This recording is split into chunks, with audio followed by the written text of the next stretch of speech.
Hey guys, do we have an elevated pet bowl? It does come with various sizes, so you can actually adjust it to depending on what your pet is. It does have an inbuilt slope feeder in case your dog or cat cannot choke on it. It does have a water bowl which can prevent fur from getting into the water.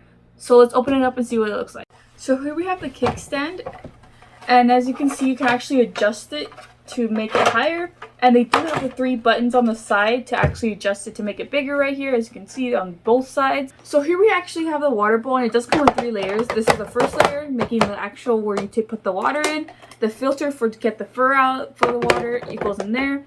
And then the last one, just to click it all in place. Here we have the actual food bowl, and as you can see, the inbuilt slow feeder, so my dog can actually slow down his food for once.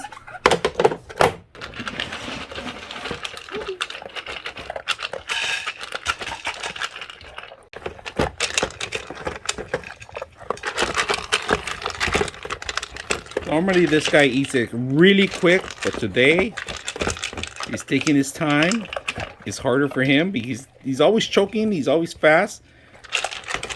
But today he's taking it slow. Now, if you guys can notice the water plate, it has water too, so he could drink out of it easily by doing this, you know.